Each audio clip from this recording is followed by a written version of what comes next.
Haribol, Sudhir Sundar Prabhu.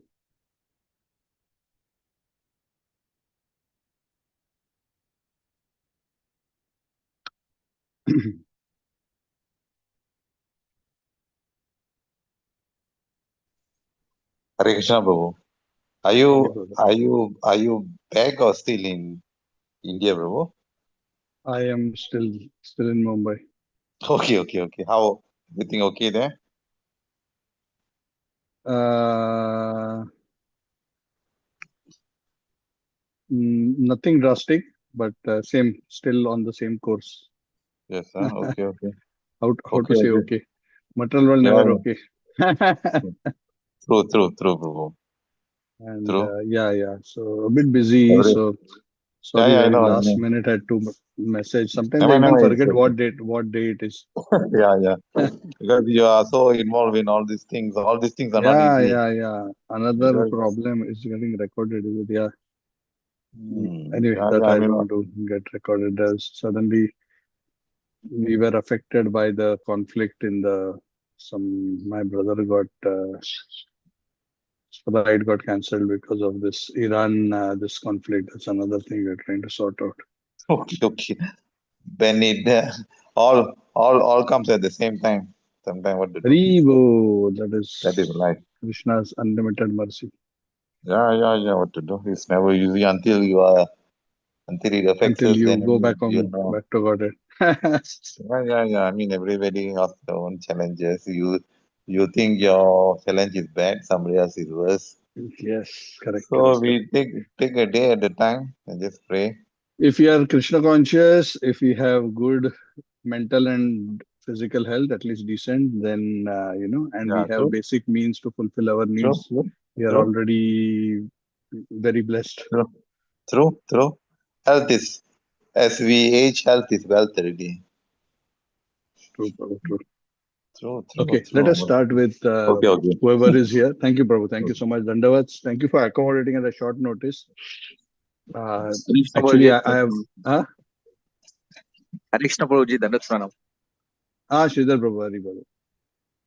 ॐ नमो भगवते वासुदेवाय ॐ नमो भगवते वासुदेवाय ॐ नमो भगवते वासुदेवाय नारायणं नमस्कृत्य नरं चैव नरोत्तमं देवीं सरस्वतीं व्यासं ततो जयमुदीरयेत् नष्टप्रायेषु भद्रेषु नित्यं भागवत सेवया भगवती उत्तमश्लोके भक्तिर्भवति नैष्टिकी कृष्णाय वासुदेवाय देवकीनन्दनाय च नन्दगोपकुमाराय गोविन्दाय नमो नमः। ॐ अज्ञानतिमिरान्धस्य ज्ञानाञ्जनच्छलाकया चक्षुरुन्मिलितं येन तस्मै श्रीगुरवे नमः। श्रीचैतन्यमनोभीष्टं स्थापितं येन भूतले स्वयं रूपः कदा मह्यं ददाति स्वपदान्तिकम्। वन्देऽहं श्रीगुरोः श्रीयुतापदकमलं श्रीगुरून् वैष्णवांश्च श्रीरूपं सागरजातं सहगणा रघुनाथान्वितं तं सजीवं साद्वैतं सावधूतं परिजनासहितं कृष्णचैतन्यदेवं श्रीराधाकृष्णपादान् सगणरहिता श्रीविशाखान्वितांश्च हे कृष्णकरुणा सिन्धु दीनबन्धु जगत्पते गोपेश गोपिकान्त राधाकान्त नमोस्तुते तप्तकाञ्चन गौराङ्गी राधे वृन्दावनेश्वरी वृषभानुसुते देवी प्रणमामि हरिप्रिये पञ्चकल्पतरुभ्यश्च कृपा सिन्धुभ्येव च पतितानां पावनेभ्यो वैष्णवेभ्यो नमो नमः।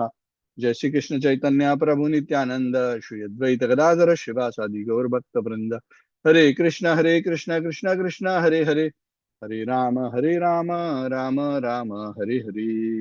नमो विष्णुपादाय कृष्णप्रेष्ठाय भूतलक्ष्मीतरहनाथ स्वामी नामिने नमो विष्णुपादाय कृष्णप्रेष्ठाय भूतलक्ष्मीते भक्तिवेदांत स्वामी नामिने नमस्ते सारस्वती देवे गौरवाणी प्रचारणेन्द्र विशेष शून्यवाद पाश्चादेष्टानं कम करोति वाचालं पंगुं लङ्घयते गिरिं यत्कृपातमहं वन्दे श्रीगुरुं दीनतारिणं परमानन्दमाधवं श्रीचैतन्येश्वरं हरि ओम तत्सत्। Hare Krishna. Thank you all very much for joining and apologies again for informing so late. Sometimes the plan is my schedule is very dynamic. Sometimes I even forget what day of the week it is. So Anyway, glad to be in the association of devotees when we discuss Hari Katha in the association of devotees. Satam prasangam mama vidya samvido. Hmm. It is pleasing to the heart, to the ears, and to the heart. Hmm. And in the process of hearing Hari Katha, in the association of devotees, doesn't matter whether we are speaking or we are listening, doesn't matter so much as long as the narration of the Bhagavatam is in line with the teachings of the scriptures and the great saintly souls, aligned with the principles of pure devotional service. Uh, the heart of the conditioned soul finds shelter in such Harikatha. The shelter that we find at Krishna's lotus feet, uh, as a sadhaka, we can find that by taking deeply shelter in hearing and chanting the glories of the Lord. In that hearing, that absorbed hearing of the pastimes of the Lord and his devotees, the heart finds its shelter. And that's where the heart also gets wonderfully transformed. We are continuing our discussion of the ninth canto, fourth chapter. We are discussing the very beautiful pastime of Maharaj Ambarisha. We discussed in our last class how Maharaj Ambarish represents the culmination of the Navavidha Bhakti. What is that culmination? Shravanam Kirtanam Vishnoho Smaranam Padasevanam Archanam Mandanam Dasyam Sakyam Atma Nivedanam. He offered himself fully. Now, of course, we discussed about Bali Maharaj. He is given as the most epitome example of uh, Atma Samarpan. But Ambarish Maharaj is also often quoted, even though not in that particular verse, but is often mentioned by Srila Prabhupada as somebody who fully offered himself to the Lord, not necessarily by surrendering his kingdom and wealth and everything, but engaging himself fully in Krishna service through all his senses. The Prabhupada quotes that very, very famous verse so many times across his Bhakti Vedanta purports. Savai manah Krishna padaravinda yoho vacham si vaikuntha gunanuvarana. And so on and so forth. Karo Hari Mandir Marjanadishu. That he engaged his mouth in singing the glories of the Lord, his eyes in seeing the deities, his head in offering obeisances, his hands in cleaning the temple, his legs in going to the holy places and to the temples of the Lord, so on and so forth. In this way, all the senses, the body, mind, words, everything was engaged in the Lord's service. Which means, if everything is engaged in the Lord's service, that means nothing is engaged in selfish activity. Huh? Prabhupada often tells the devotees, huh? Either you are Krishna conscious or you are in Maya. There is no middle ground. In this world, there is no middle ground. Huh? So either we are dedicating our mind, body, moment to moment in Krishna's service, or if not, we are absorbed in Maya at different levels. Absorbed in Maya doesn't always mean that we are grossly into sinful activity. No, not necessarily. But forgetfulness, where our focus becomes selfish rather than loving, devotional service. Maharaj Ambarish was fully absorbed despite being the king of the world. We discussed about his glories in the last class. Shukdev Goswami said that he was so great, he ruled the entire Saptadvipa, unlimited opulence, such a position which is rarely obtained, but he didn't care for it at all. Why he didn't care for it? It's only momentary, this is only temporary. This doesn't satisfy the soul. This concept, materialistic people find it very difficult to understand because they have never tasted a higher taste. Those who are able to experience a higher taste of Krishna consciousness, those who are fortunate to receive the association and practice even a little bit of devotional service, they realize that the quality of happiness, shelter that the soul finds, even in a shadow of devotional service,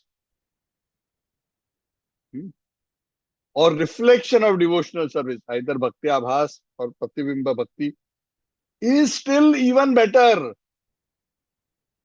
than the highest of the high of material pleasures. It's very interesting. Unless one tastes it, one can never appreciate this point.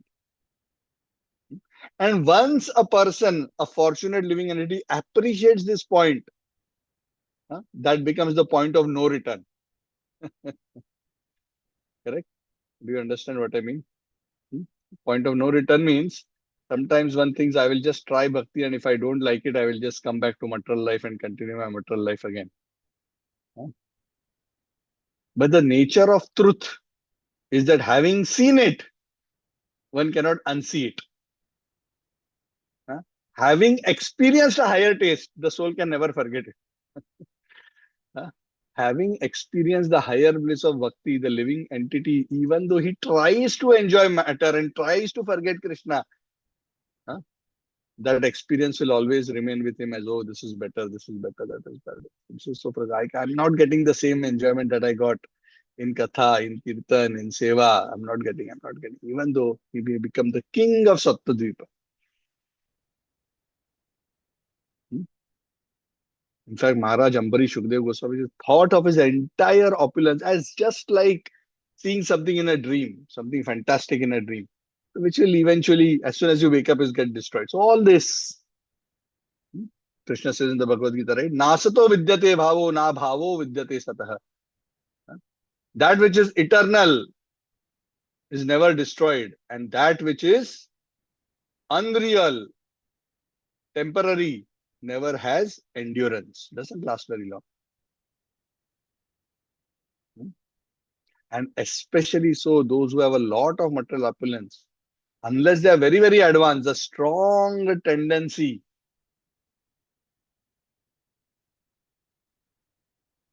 is to get trapped. Trapped in name, fame, glorification, trapped in material enjoyment, and gradually go lower and lower into the lower modes of material nature. It's a curse.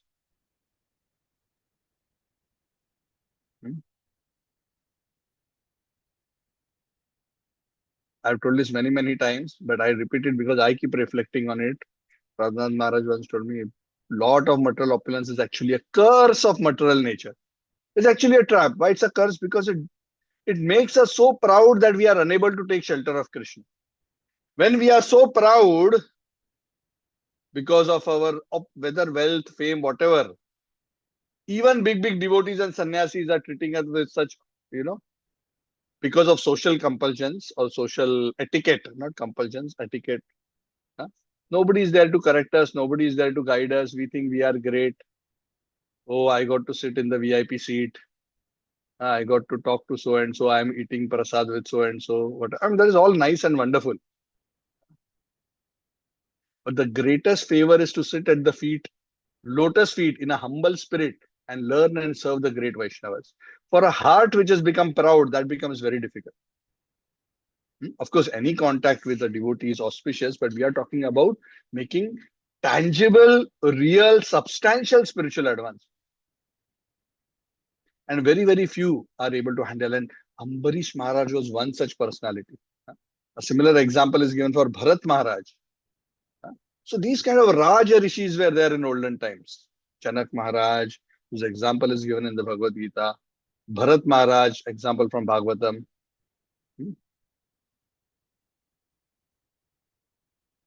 And Shukadev Goswami says that Maharaj Ambarish was detached from the material world and equally attached to the lotus feet of the Supreme Personality of Godhead and the association of his devotees. They are not interested in simply dry renunciation. We are interested in tasting the nectar of the Lord's lotus feet. Now, sometimes when we hear words like this, we think, what is this tasting the nectar? Am I one day going to see the Lord and ask him for his toe and then going to stick my tongue out and start licking and say, oh, there is some nectar sticking out from there? Well, literally, maybe so. But the point of tasting the nectar means, of the lotus feet of the Lord means, when we surrender to the Lord and render loving devotional service, taking an extremely humble position means being at the lotus feet. And in that way, we serve. Then we are able to appreciate the beautiful, sweet rasa of pure devotional service. Other types of devotional service do not completely satisfy the heart. Hmm? Only ahaituki apratihata yaya atma suprasidati. Ahaituki is very, very important, at least to start with. Means without material motivation. And apratihata, uninterrupted. We may struggle to do uninterrupted, but at least time to time we can do unmotivated.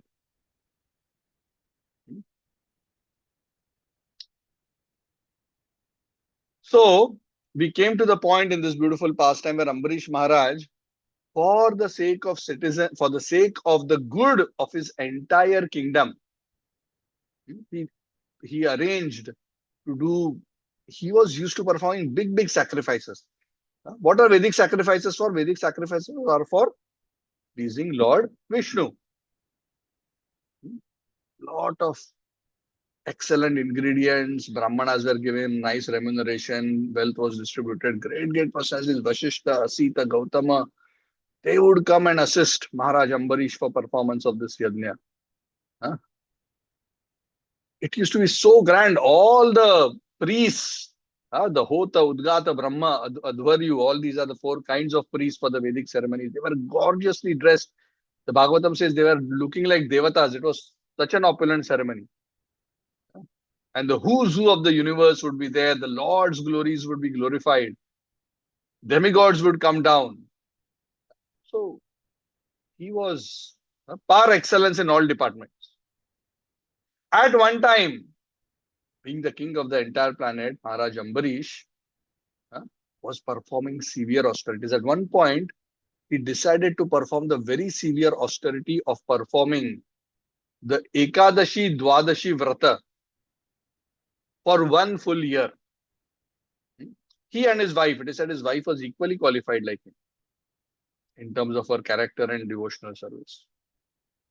So for 1 year, both husband and wife fasted, observed the Ekadashi, and in the month of Kartik, 1 year from there, after observing the Vrata for 1 year, then they fasted completely for 3 nights, and then it came time for him to break the fast.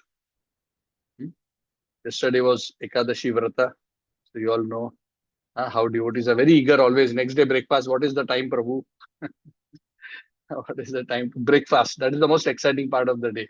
Dwadashi breakfast for us. So there was a particular time in which the Dwadashi, on Dwadashi, where the Vrata had to be completed. And according to religious Smriti injunctions, the Dwadashi fast breaking has to be done in a particular period. Otherwise, the fruit of the Vrata may not be properly attained. So, having fasted and then everything done, the day of the Dwadashi, when he was to break his fast, husband and wife went to the Yamuna, took bath, worshipped the Supreme Personality of Godhead. He was in Madhuvan.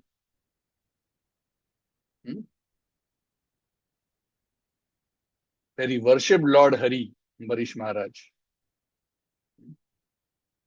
Madhuvan is the place. Anyone knows why is Madhuvan famous for? Any other personality? Anyone remembers? Madhuvan. On the Dhruva Maharaj. Bhagavatam. Dhruva Maharaj. Yeah, Dhruva Maharaj. Very good, very good. So he performed austerities. We were fortunate to go there and see in Madhuvan the beautiful temple of Dhruva worshipping there on the Tila. Very nice. If you get a chance, please visit in Braj. So after having taken bath and worshipped the Supreme Personality of Godhead Hari with all auspicious paraphernalia, he did Abhishek for the deities. He dressed the deities with nice fine silk clothes, flowers, flower garlands, chandan, offered them various naivedya, did arti with great devotion. He worshipped the Lord and he also worshipped the pure souls who were free from material desires. When we get the blessings of those who are pure at heart, Those who are free from material desires and those who are attached to the Lord. Great service is done, Bhagavatam says. What is great service? Mahat Seva. Huh? Dwaram Ahu Vimuktehe. Serving the Mahat, the great souls, is known to be the door to liberation. So after having, before even he broke the fast himself, he fed all the guests who had gathered there. Huh? It is said, and all the Brahmanas who had gathered there, especially the Brahmanas, it is said he gives 60 crore cows in charity. We cannot even imagine 60 crore cows. Now, some of us may think that is just a crazy number. How can there are not even 60 crore cows probably on the planet? I don't know whether how many are there. But it is said a couple of 100 years ago, the ratio of humans to cows in India was 1:5. Huh? You understand? For every one human being in India, there were 5 cows. That was the population of cows in India. And I'm not talking about the Upper Yuga, I'm talking a couple of 100 years ago. I've read this either by Prabhupada or Bhaktisiddhanta, I do not remember. One of our spiritual masters have mentioned this. That is how many cows were there? 60 crore cows, and not just ordinary cows, cows whose horns were decorated with silver and gold. Horns were covered with gold plate and hooves were covered with silver plate. All had full milk bags, mild natured, young, beautiful cows who were accompanied by their cows. What can get better than this? This is the best donation, especially for Brahmanas, because Brahmanas, they want cows so that they can get milk and they can produce ghee, do their yajna, take care of their body. Prabhupada so many times says, little piece of land and cows, that's all is needed have uh, to take care of the body. So after having performed all these duties, everything done, now only one muhurta was remaining for the breaking of the fast time. There's only one muhurta. One muhurta is around 45 minutes.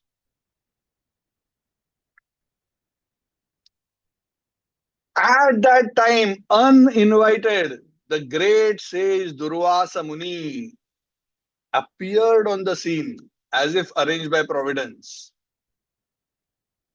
and came in front of Ambarisha Maharaj. Uninvited, not that he was particularly invited.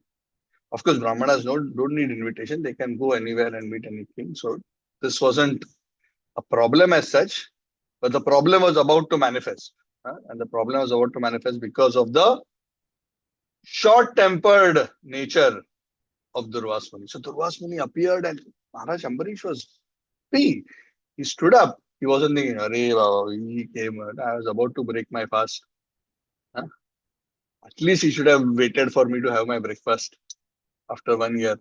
No, but he was very happy. He stood up. He received Maharaj Durvasa Muni. He gave him a seat. He worshipped him as per the proper etiquette. And he sat at the feet. And he requested Durvasa Muni, please have prasad. Durvasa Muni said, okay, no problem. But I just came from a long distance traveling. I cannot simply go and eat because I'm Brahman, I'm sage. I have to go take my bath, do my rituals, do my Gayatri. Then I'll come to your home at noon for having lunch. So he went. Time is passing here. Ambarisha Maharaj is waiting. He'll come now. He will come now. He'll come now. The Muhurta is passing. Durvasa Muni went to the Yamuna. He took his dip. Then he was doing his worship and other things. He was not so mindful of the situation that Ambarish Maharaj was in by his sudden appearance. A tithi. A tithi means uninvited guest without appointment. Basically, a guest without appointment. Nowadays, we don't like if somebody suddenly turns up. We tell, why didn't you call? At least you should have messaged me. I remember when we were young, not everybody even had phones. When I meant young, I meant boys. What to speak of WhatsApp and internet? That time, not even everybody had a landline. And we would literally turn up at relatives' homes and ring the bell. And they would, yo, come. Of course, generally we show happiness, whether we are actually happy or not. But I've always seen everybody express happiness only. Come, come, come. Atithi, suddenly, unannounced. And nowadays, we don't appreciate that so much.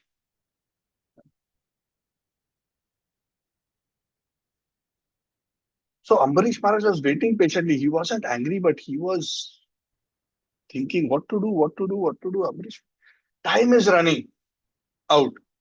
Ambrish Maharaj is, Durvasa Muni is continuing his worship. Then he sat down. He is meditating on impersonal Brahman. Mahat. On the impersonal Brahman, he is meditating. So very little time was remaining to break the fast. And it had become absolutely essential that Ambarish Maharaj break the fast almost immediately. So the king, understanding the difficulty of the situation, he called all the learned Brahmanas. And he told the Brahmanas, this is the situation I'm in. What am I supposed to do? I am doing this brata not just for myself, but 1 year I fasted. So much of merit to be used for the welfare of all my kingdom. How can I simply give it up? And at the same time, if I eat now just to fulfill my vrata, I will offend, I will breach the etiquette of receiving a guest, that to a guest as great as Durvasa Muni, that I will offend him because until the guest has eaten, the host should not eat. Please, that's the etiquette. That's why even when we call Vaishnavas at home, generally we tend to feed them first and then we take. Of course, sometimes for practicality's sake, if the guests insist we have prasad together, then we can have. That's not such a big thing, unless of course if we are really serving very very exalted personalities like Guru and sannyasis and others. That's a different matter. We should be very careful to serve them first. So he explained the situation to the Brahmana, and the Brahmanas were sketching their head what to do, this. Finally, because Ambarish Maharaj is a pure devotee, he is more intelligent than the Brahmanas. Even though as a king he is consulting the Brahmanas, being a pure devotee, he knows.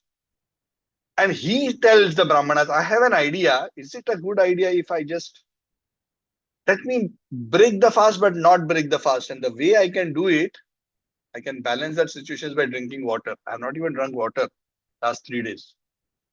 If I drink water, I'll break the fast and fulfill my 1 year vow.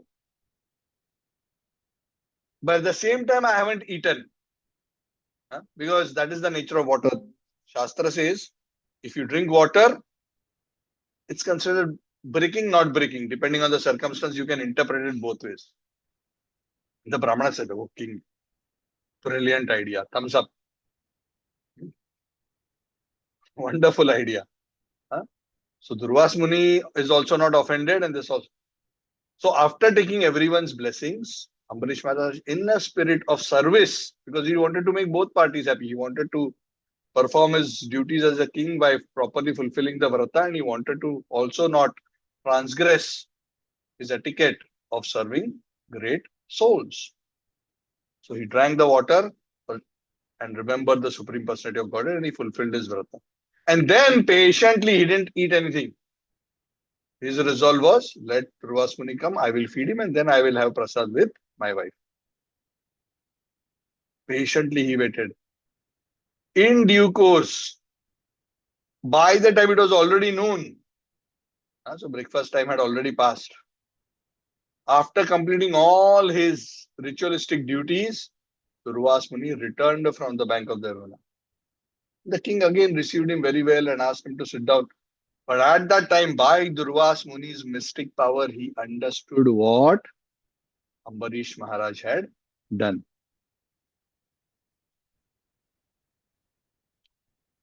And he knew that Ambarish Maharaj had only drunk water. He knew what that had happened by his mystical power. Nobody told him.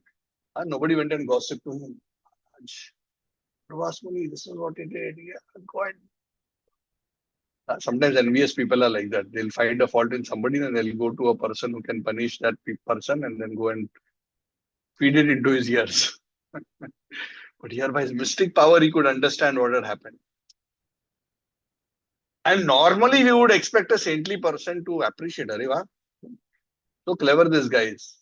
He didn't want to disrespect me, but at the same time he wanted to balance. So such a wonderful way he has balanced. But rather than appreciating Maharaj Ambarish, Durvasa Muni's temper just blew. He was hungry. Durvasa Muni.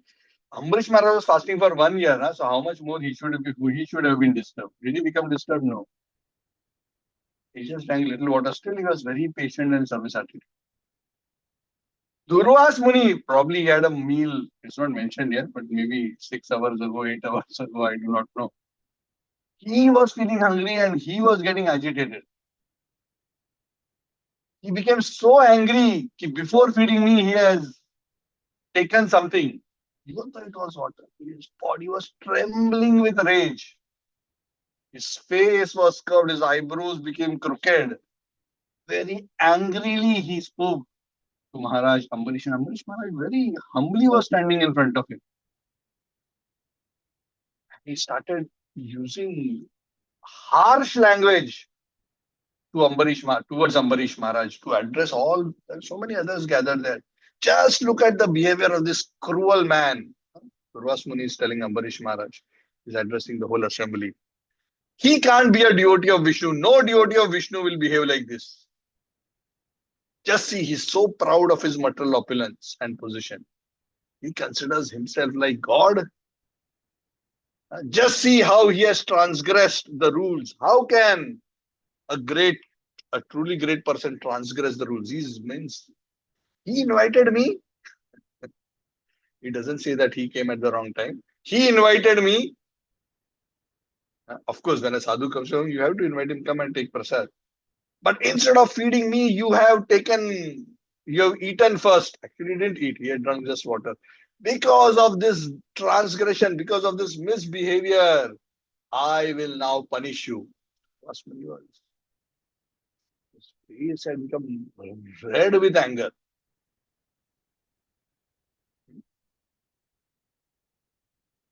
And he, at that point, Durvasa Muni plucked a few hair from his head, and chanting some mantras, he threw that hair, and from that hair arose a fiery demon, Kritya, through mantras. That demon was like blazing fire. So there's a special kriya known as the Kritya kriya that you can invoke a specific type of demon called Kritya who on your instructions will kill whoever you ask him to kill. It's practically irresistible. Nobody can stop this Kritya. This kind of Kritya and other things are, related to the black arts. This Kritya appeared, with a trident in his hand. The earth was trembling, huge figure, blazing. And he was instructed, go and finish this Ambarish Maharaj. He deserves to eat. He just drank some water. He was waiting for you. You came at the wrong time. Still, he is accommodating you. But just see, that is why it is said only a great personality, a pure devotee, his senses are fully controlled. This sage has been performing austerity so much longer than Ambarish Maharaj. But until the senses are fully engaged in the devotional service of Lord Hari, one's senses never truly come in control. And the simple symptom, how to know that the senses are not in control? One of the manifest ways to know that is by we see anger. By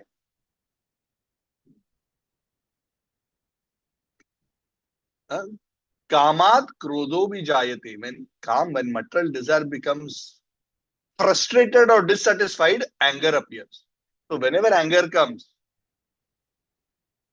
unless it is spiritual anger, of the type of Hanuman, but generally this kind of anger, I have not eaten yet, I didn't get my room, why you didn't speak to me nicely, why you didn't offer obeisances, or whatever other things. These are either frustrated material desire or frustrated false ego. In this case, it was frustrated false ego. He didn't. I'm such a great person. You didn't respect me. How come? That was the core issue. So that is why always the Shastra say the quality of sense control and the quality of peace in the heart of a pure devotee always exceeds, even as a grahastha, exceeds that of even great sannyasis who may be impersonalist.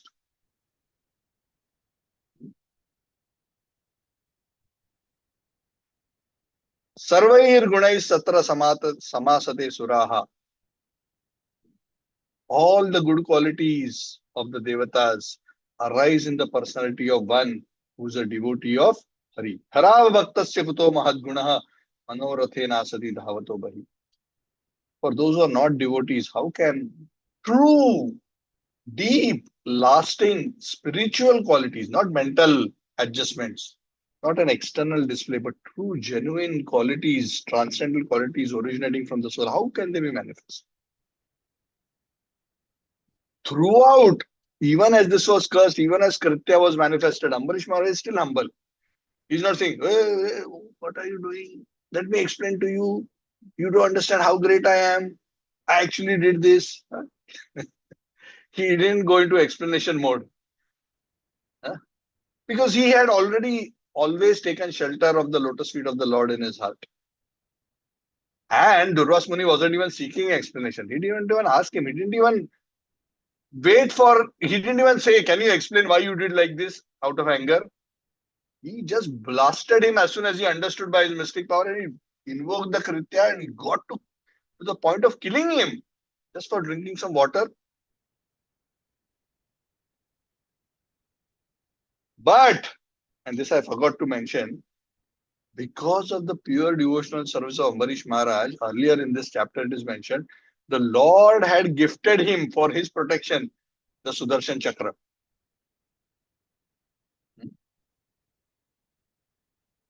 The Lord had granted him. Let me find that verse. Very nice.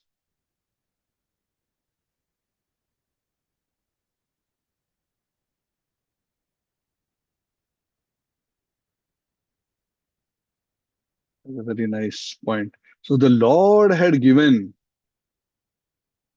to Ambarish Maharaj the Sudarshan Chakra, in verse 28. Being very pleased by the unalloyed devotion of Maharaj Ambarish, the Supreme Personality of Godhead, gave the king his disc, Sudarshan Chakra, which is fearful to enemies and which always protects the devotees from enemies and adversity. What? I mean, no weapon can stand in front of Sudarshan. What to speak of an ordinary, not ordinary, but what to speak of a demoniac entity? Huh?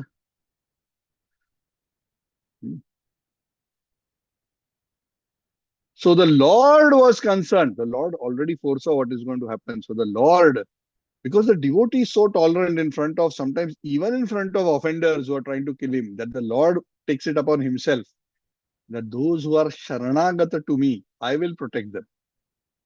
Sharanagata Vatsave. Prahlad Maharaj says, right? No dvije parad duratyaya vaitaranyas twadviryagayana mahamrita magna chittaha. A devotee is always merged in the ocean of Krishna Bhakti, Krishna Seva. He is never afraid of any adverse situation in this material world. This is one way how we can understand whether we are actually advancing. Are we really stable no matter how difficult the situation outside is? Do we have confidence in the Lord's promise? Kaunteya pratijanihi namai bhakta pranashyati. Kaunteya, no, O Arjuna, my devotee never perishes. How much faith do we have in these words of the Lord? Externally, a devotee may put in difficulty. Externally, he may be battered by the waves of time. But the devotee knows that his real protection is his taking shelter of the Lord. And the Lord will always protect.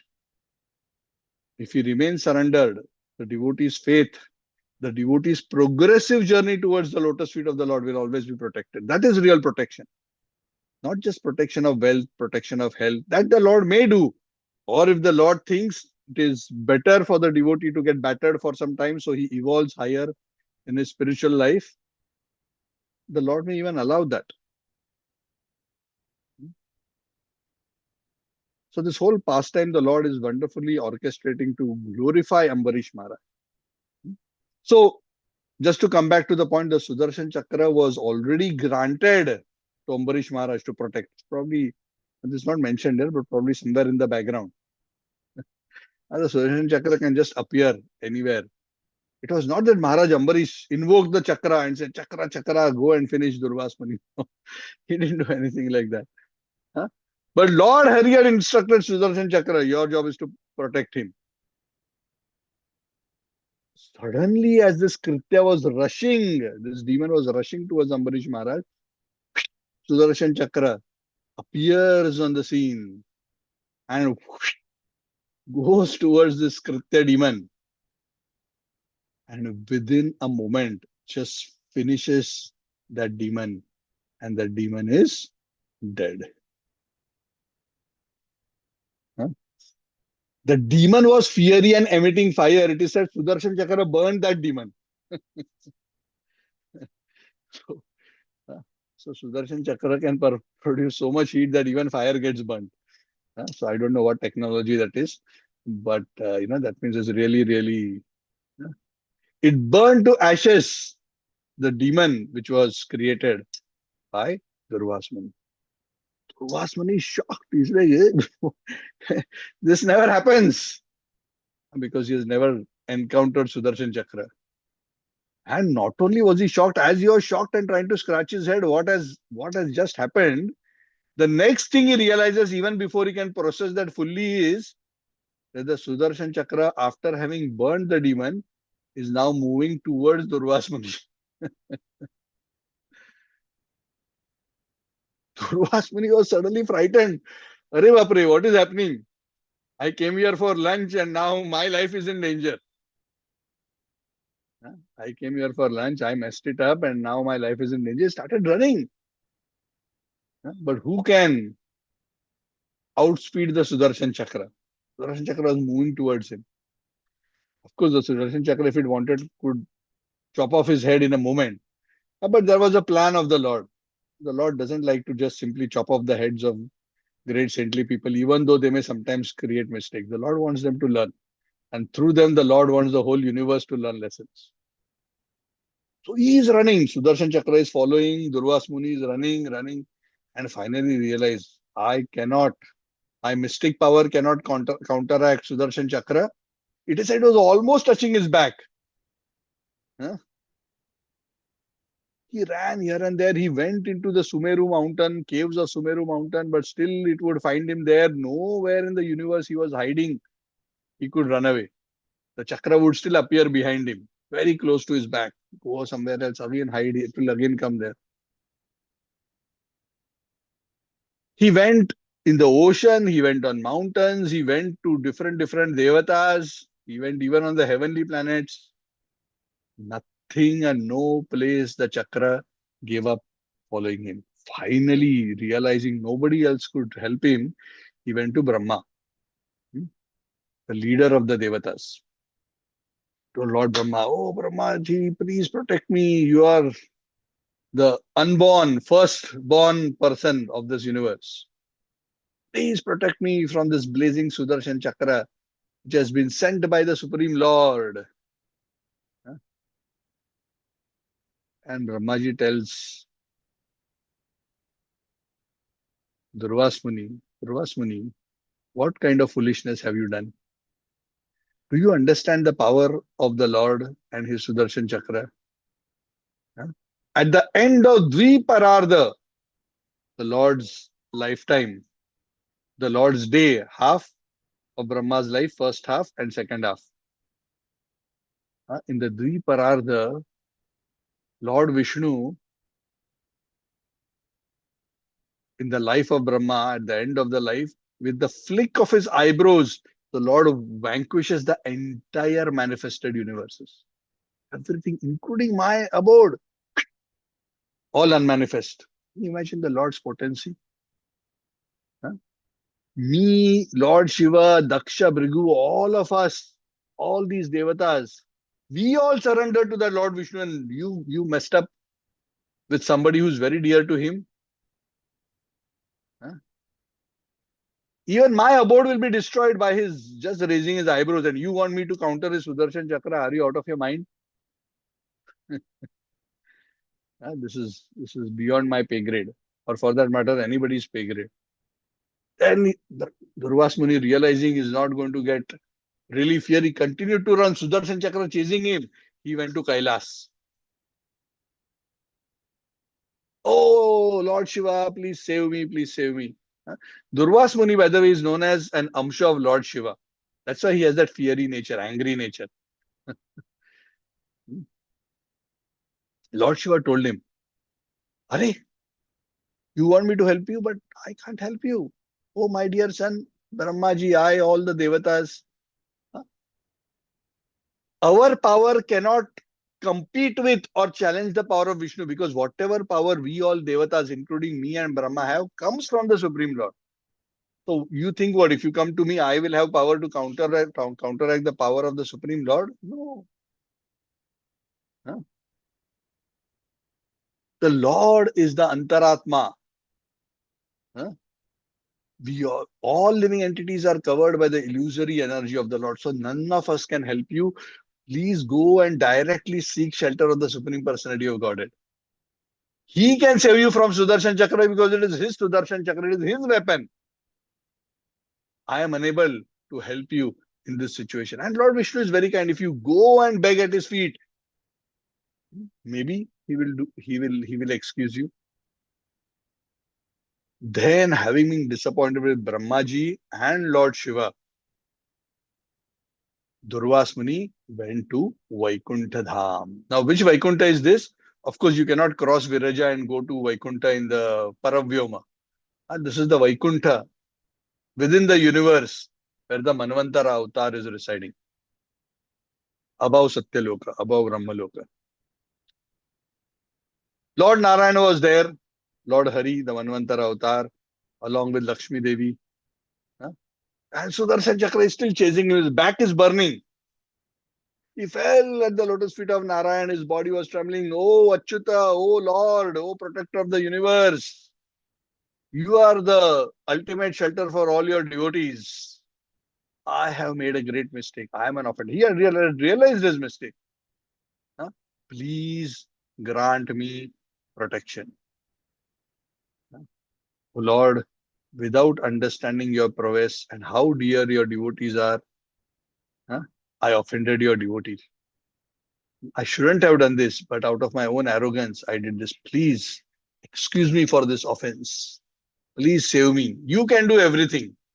Even if a person is extremely sinful and fit to go to hell, you can deliver them. Especially you can deliver them. How do you deliver them? By awakening the holy name in their heart, you deliver them. Because whenever a person starts chanting the holy name, all his sins disappear. Oh Lord, please save me. And at that time, Lord Vishnu speaks a very, very famous verse to Maharaj Ambarisha. I want to recite that verse. It's a very, very famous verse.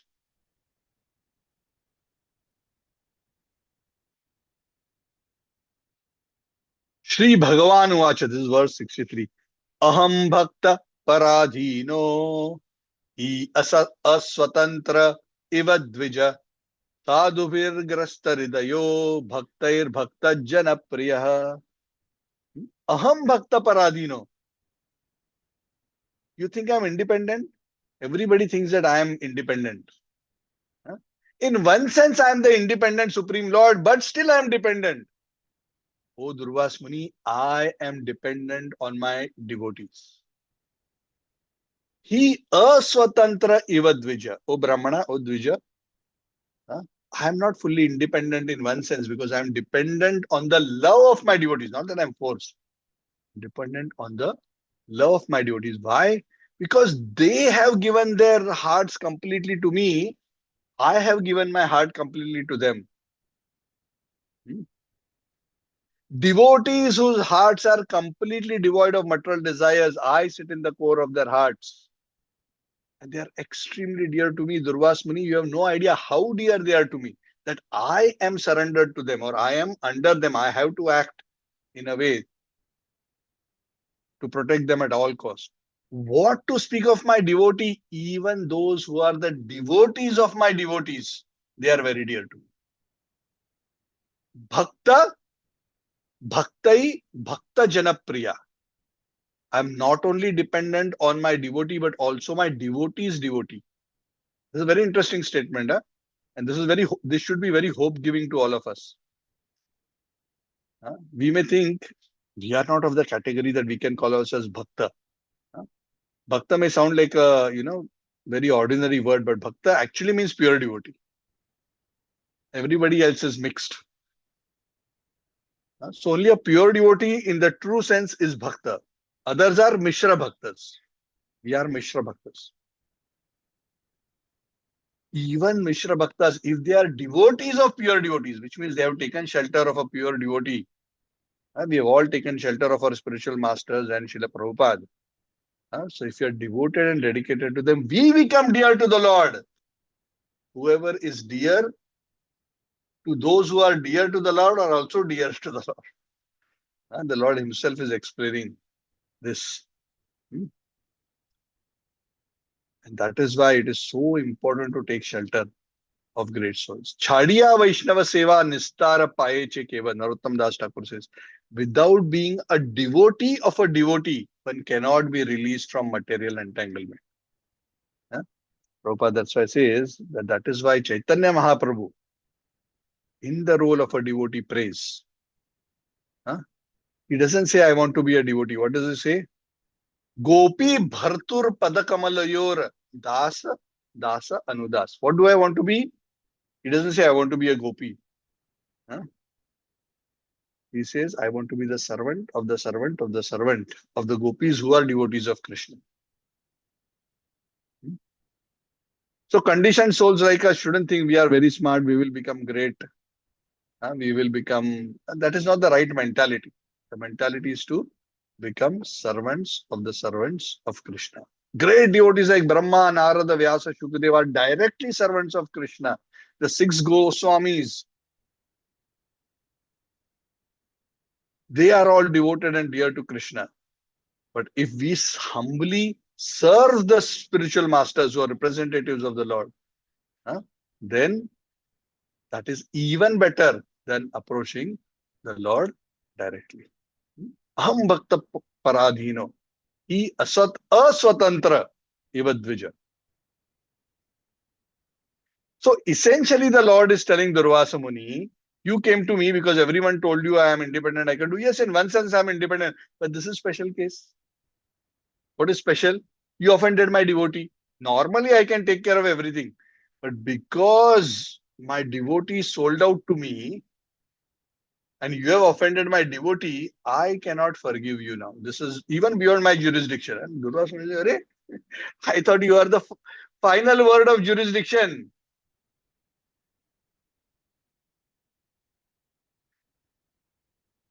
Because no, when it comes to my devotees, they are the top decision makers. They are so valuable to me. Durvasa Muni, please understand that without their association, I also have no desire to enjoy even my supreme opulences. I enjoy my opulences because these devotees are there.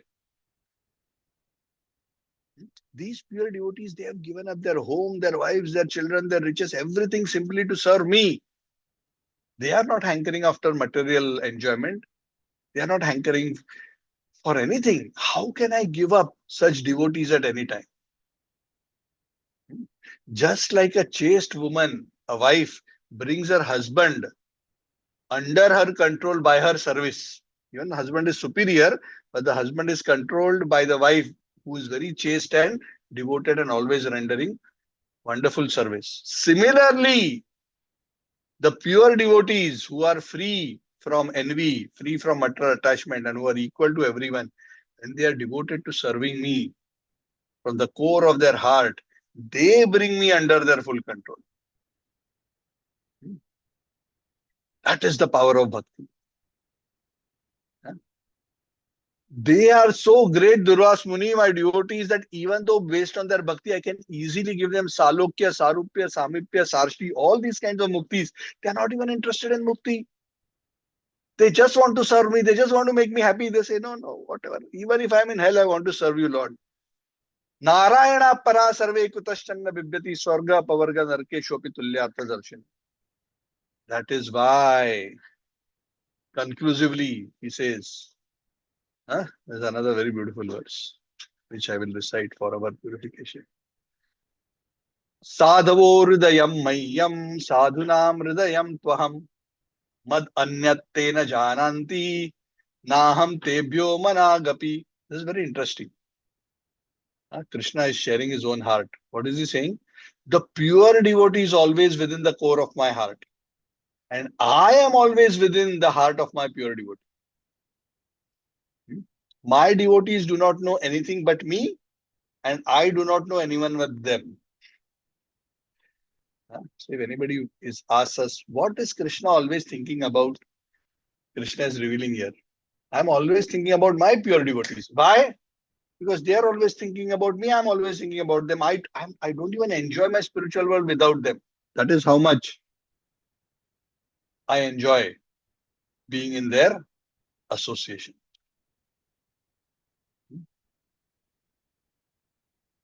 And that is why Srila Prabhupada says, one should be so careful in dealing with these devotees who are carrying Krishna in their heart. One should never offend. One should never commit Vaishnava aparadha. Such a flimsy ground, Durvasa Muni. Had to kill Ambarish Maharaj, kill, or just drinking some water, that too not for himself. Very serious aparadha. So the Lord took serious offense that his devotee was attacked. O Brahman, O Durvasa Muni, summarily, I'm telling you, please hear from me what I have to tell you. You came here for help. I will give you good advice.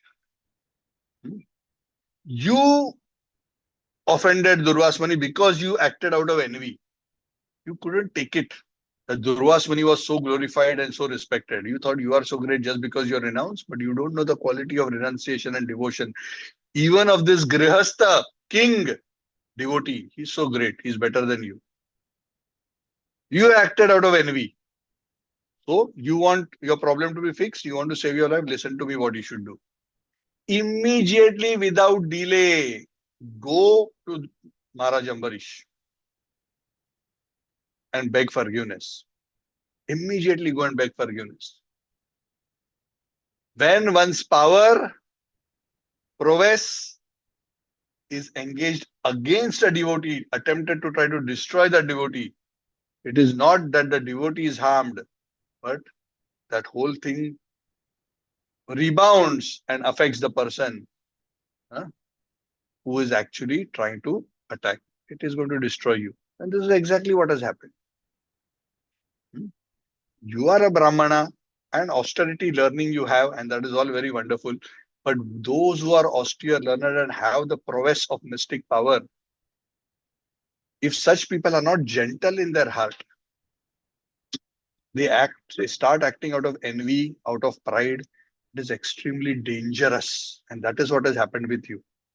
You have fallen prey to false pride. You have fallen prey to envy. And you misused your prowess for a trivial issue to attack a great devotee whimsically. And that is why you are in this mess. Go immediately to Ambarish Maharaj, who is the son of Nabhaga. I have good wishes for you. I am not against you, but you only created your problem, and now it has gone beyond me also. If you go to Ambarish Maharaj and he can help you, he can help you. I can't help you. You want, you go to him. This is how this chapter concludes. Now, what happens after that is what we will discuss in the next class, of what happens when Durvasa Muni goes to Ambarish Maharaj and he attempts to seek forgiveness. That is going to be another very beautiful lesson for all of us of how pure devotees behave even when they are offended. Thank you very much. Any questions or comments? Yeah, Hare Krishna. Prabhuji, Dhanath Prabhu. Yes, Suresh Prabhu, Haribo. One question I had, Prabhu. See, what are the different levels of surrender? Atma Nivedanam. Because somebody was asking this thing.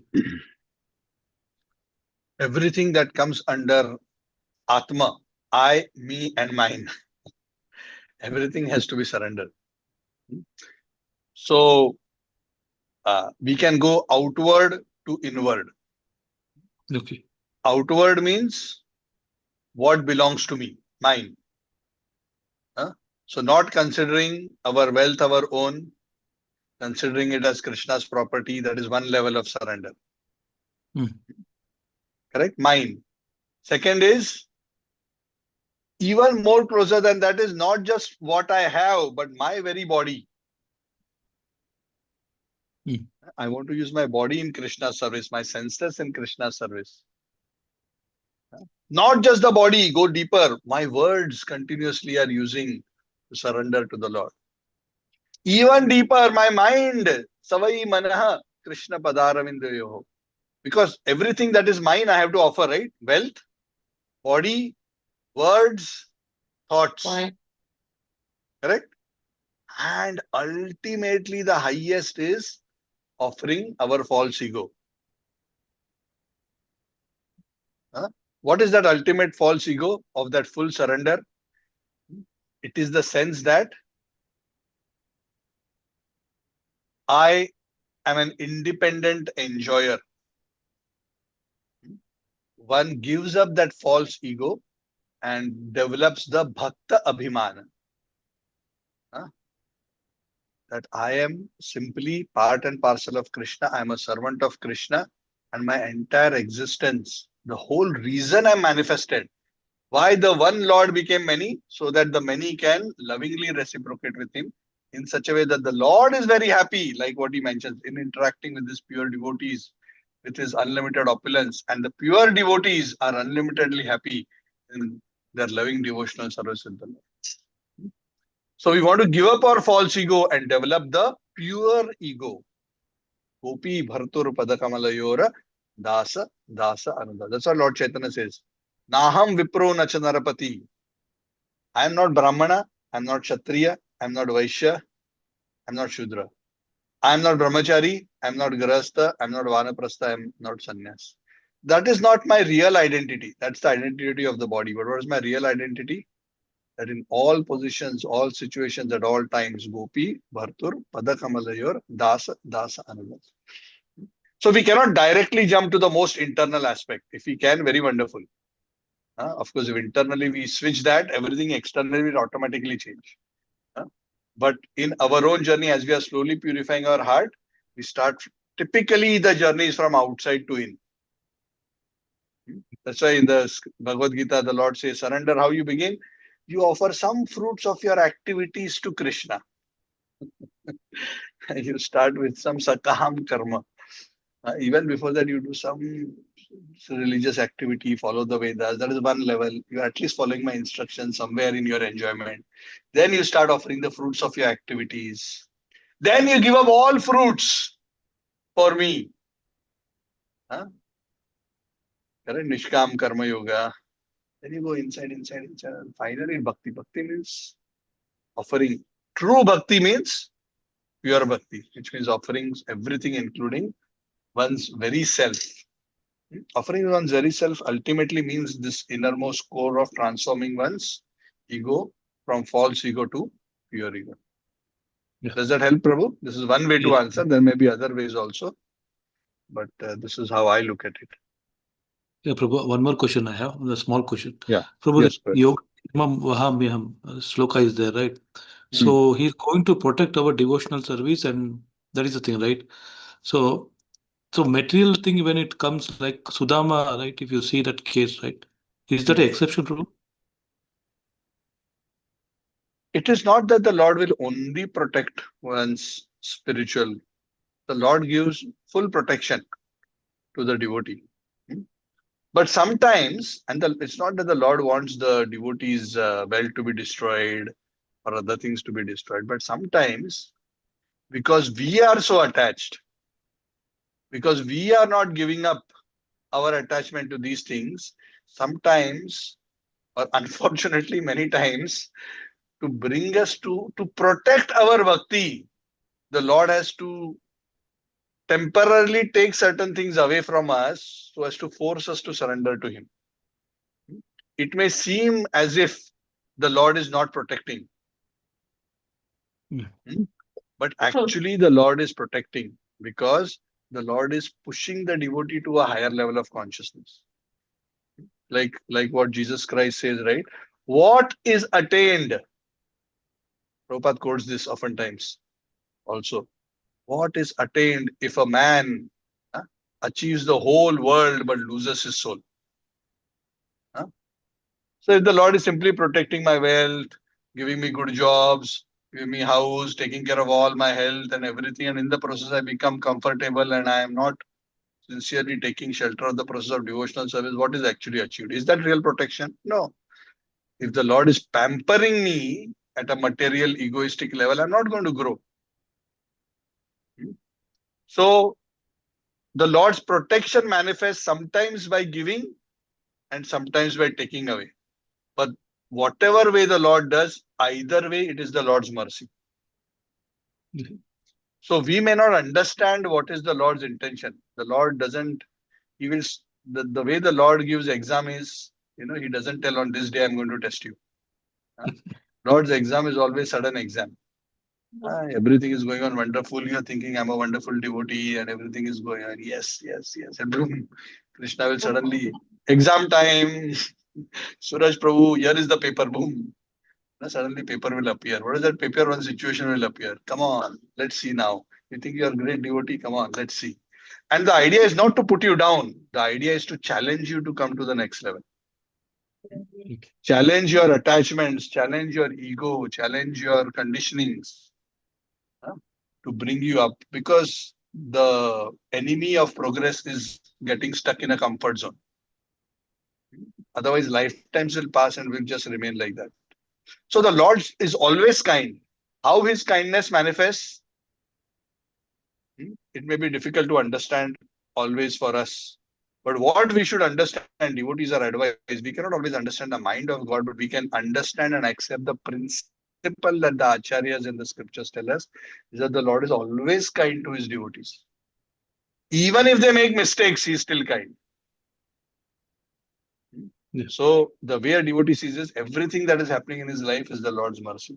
And in every situation which may appear bad or appear good from a worldly perspective, if he takes shelter of Krishna in that situation and remains grateful, remains faithful, remains in his consciousness sheltered without feeling resentment, then the devotee will continue to make spiritual advancement and will remain protected no matter what happens externally. Yeah. Correct? Huh? Yeah. So, yeah. So, simple answer is yes, the Lord protects in both ways, but for those who are aspiring for pure devotional service, the Lord's main focus is on the spiritual progress of the devotee. Yes, Prabhu. Yeah. Thank you, Prabhu. Hare Krishna. Hare Bol. Any other questions or comments? Okay, so thank you so much. Krishna willing, we will meet on Tuesday. So pray that, and thank you so much. Rantaraj, Srimad Bhagavatam ki Jai, Srila Prabhupada ki Jai.